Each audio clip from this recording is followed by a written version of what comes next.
Next, I'm going to welcome David Inoue, the Executive Director of the Japanese American Citizens League, who is going to speak a bit from the Japanese American community.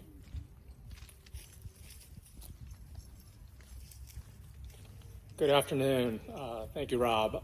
As Rob mentioned, I'm David. I'm the Executive Director for the Japanese American Citizens League. Now, JACL had the occasion to be here in Pennsylvania 2 years ago for our national convention. At that time, Governor Wolf, you welcomed us and said that you supported the Japanese American Citizens League. But today I ask you, how can you say that you support us when you are allowing the incarceration of Haitian families, children, and infants here at Berks? You cannot say that you support us when you do not support them. Because Japanese American families have experience with family incarceration. 120,000 grandparents, parents, aunts, uncles, children, grandchildren, forcibly removed from their homes, farms, their businesses during World War II. So while the Wolf family was here in this nice borough named after your own family, Japanese American families like, where is he? Hiro Nishikawa, where are you? Hiro. Families like his were forcibly removed to concentration camps. And now I'd like to take a moment for those of you whose families were removed to those concentration camps, call out the names of those places where your families were sent to. Houston, Arizona. Minidoka, Idaho. Rower, Minidoka.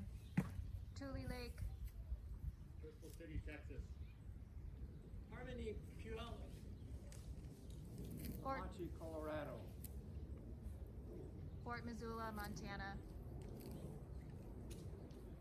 So Governor Wolf, now you've heard the names of the places that Japanese Americans were removed to. Names that live in infamy because of what was done there and how Japanese Americans were wrong. But today, we're going to be adding another name to that list of places, Berks, Pennsylvania. That too will now live as a place of unjustly incarcerating families, not out of a security need, but out of sheer racism. Anti-Asian racism placed our families in the camps. Now it's anti-black and anti-brown racism that continues to incarcerate our people. Governor Wolf, you may have a family legacy in the name of this borough, but now you're also claiming a legacy in the name of Berks. One thing that made the incarceration of Japanese Americans possible was the lack of support for our community from others. Very few stood up to say what was happening was wrong. But there was a governor, Ralph Carr, the governor of Colorado, who stood up and proclaimed that what our country was doing wrong, racist, and against the values of our country. His principled stand cost him his governorship in the next election. But today, unlike Governor Carr, Governor Wolf, you would not be standing alone.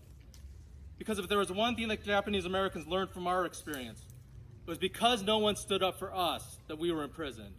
Now, when we see the same thing happening to immigrant families today, we stand up for them because our community knows what it was like to have our families imprisoned. And there are many others today standing up. Back then, the Quakers were the only national group to do so for Japanese Americans, and they continue to do so today for our Haitian brothers and sisters who are at Berks. But today, they're also joined by other Christians,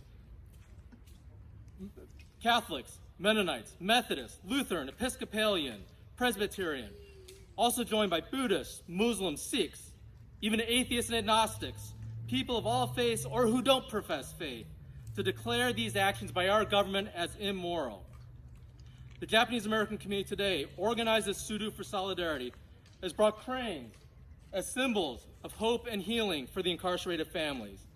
Hundreds of thousands of cranes have been folded for the families and children incarcerated by our government. We are here today to give you, Governor Wolf, the moral authority to close Berks, but only you possess the legal authority.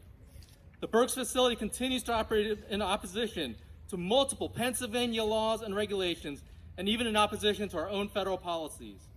It is past time for Pennsylvania to continue its complicity in this immoral action by our government.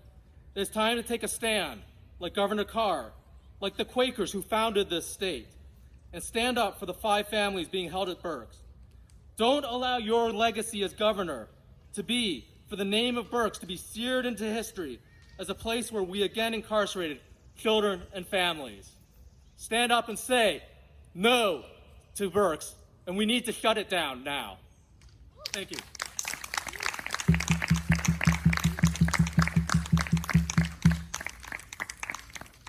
Thank you, David. Really appreciate that, and I think those are strong words to remind the governor that his legacy is at stake here, and we're all paying attention, so we can't let him forget that.